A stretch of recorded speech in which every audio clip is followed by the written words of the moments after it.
अगर आप भी पढ़ाई में जीरो से हीरो बनना चाहते हैं तो इस वीडियो को पूरा जरूर देखिए। आज हम आपको बताएंगे कि कैसे आप जीरो लेवल से अपनी पढ़ाई शुरू कर हाई लेवल तक पहुंच सकते हैं और किसी भी कॉम्पिटेटिव एग्जाम में सक्सेस प्राप्त कर सकते हैं, चाहे वो बोर्ड एग्जाम हो, नीट एग्जाम हो, कोई सा भी एग्जाम, यूपीएससी, एसएससी। अगर आप, मैं बता रहा हूँ, इस तरीके से पढ़ाई करोगे तो आप किसी भी एग्जाम को बड़े ही आराम से क्रैक कर दोगे। नंबर 1, अपने बॉडी क्लॉक को समझें, उसी के हिसाब से पढ़ाई करें।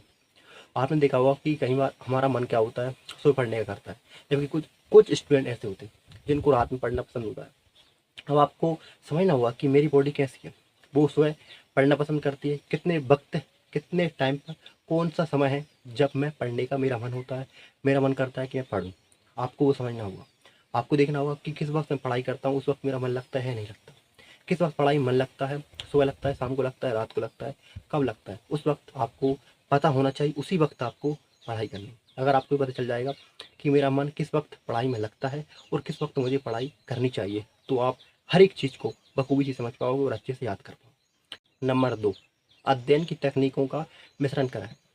अब इसका मतलब आपको समझ में नहीं आ रहा होगा। आपको मैं जो बता रहा हूँ उस पर फोकस करना होगा। अध्ययन की तकनीक यानी कि ऐसी टेक्निक निकालनी होगी जिससे आप पढ़ भी रहे हो और ऐसी जगह पर कहीं घूमने जा रहे हो या फिर स्कूल जाते वक्त, अगर आप वैन सफ़र करते हो, कहीं कॉलेज जाते वक्त बस सफ़र करते हो, तो उस वक्त आप पढ़ाई नहीं कर पाते।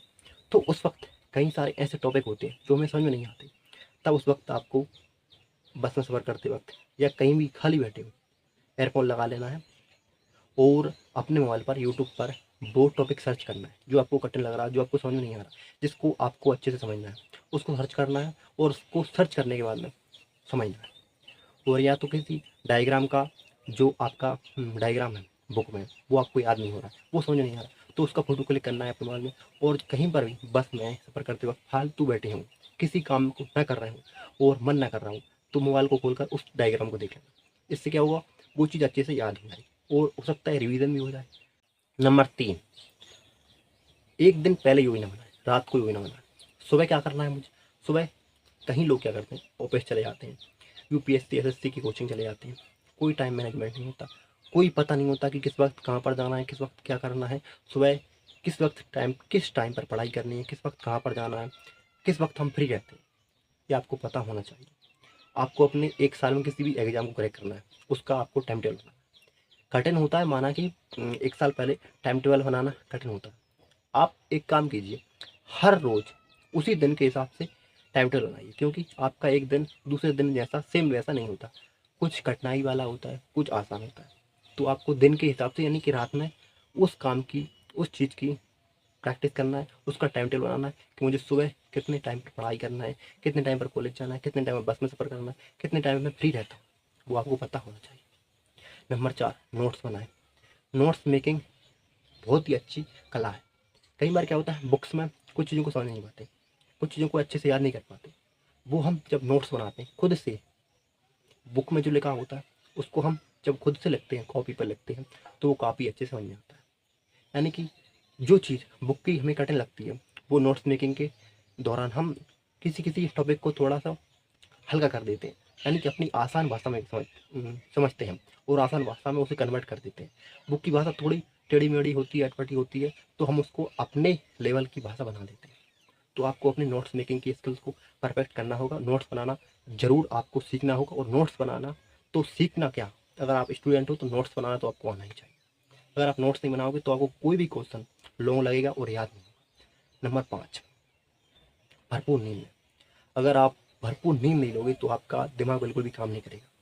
अगर आप रात में पढ़ाई करते हो, सुबह भी पढ़ाई करते हो, तो आप सुबह जो पढ़ाई कर रहे हो उसमें आपका मन नहीं लगेगा। तो इसलिए भरपूर नींद जरूर लें। भरपूर नींद से आपका माइंड जो थक चुका होता है, बोर हो रहा है, वो शांत हो जाता है, रिफ्रेश हो जाता है और फिर से आपको नेगेटिव जो थॉट आते हैं आपके मन में, उनको रिप्रेस करता है और पॉजिटिव थिंकिंग प्रदान करता है और आपका मन स्टडी में अच्छे से लगता है। नंबर 6, रिविजन करें। अगर आप किसी भी क्लास में, यूपीएससी एसएससी, किसी भी कॉम्पिटेटिव एग्जाम की तैयारी कर रहे हैं, 10th या 12th, आप जिस भी क्लास में, अगर आप रिवीजन नहीं करो, एक बार पढ़ लोगे, दोबारा नहीं पढ़ोगे, तिबारा नहीं पढ़ोगे, चौबारा नहीं पढ़ोगे, तो आपको याद नहीं होगा। तो इसलिए एक चीज़ को आपने पढ़ लिया, आपको समझ में आ गया, और फिर बाद में अपने माइंड में उस चीज़ को दोहराइए दोहराइए। तो आपको कुछ चीज़ें ऐसी होंगी जो आपको नहीं आएंगी, तो उस वक्त उन चीज़ों को देखिए, जो चीज़ें आपने माइंड में दोहराई, कौन सा क्वेश्चन दोहराया है, उल्का पिंड क्या होता है, आपको याद आया कि उल्का पिंड वो होता है, ऐसा होता है, पृथ्वी पर गिरता है तब उल्का पिंड, उसको पहले उल्का बोलते हैं, फिर पृथ्वी पर गिरता है तो उसको पिंड बोलते हैं। ये प्रोसेस आपको समझ में आएगी, ये प्रोसेस को अपने माइंड में चलाना है। आपको लगेगा कि यार मैं इस प्रोसेस में थोड़ा अधूरा हूँ, यानी कि पूरा अच्छे से याद नहीं मुझे, तो आपका दिमाग खुद ब खुद आपको सिग्नल देगा कि इसमें एक कमी है, तो आपको फिर से उसी चीज़ को रिवीजन करना है। यानी कि दिमाग में उस चीज़ को दोहराइए जो आप पढ़ रहे हो। बाद में जब आप फ्री हो तो आपको लगेगा कि मैं यहाँ पर कमज़ोर हूँ और यहाँ पर मुझे फोकस करने की ज़रूरत है। दोस्तों, आज की वीडियो कैसी लगी कमेंट जरूर बताना, और वीडियो को लाइक, चैनल को सब्सक्राइब करना और वीडियो को लाइक करना बिल्कुल मत भूलिएगा। वीडियो बनाने में बड़ी मेहनत लगती है और आपका 1 सेकंड नहीं आता वीडियो को लाइक करने में, चैनल को सब्सक्राइब करने और वीडियो को अपने दोस्तों के साथ शेयर करने में। जो लोग इस वीडियो को फेसबुक पेज पर देख रहे हैं तो पेज को भी फॉलो जरूर कर लीजिएगा। मिलते हैं नेक्स्ट वीडियो में, तब तक के लिए जय श्री कृष्ण।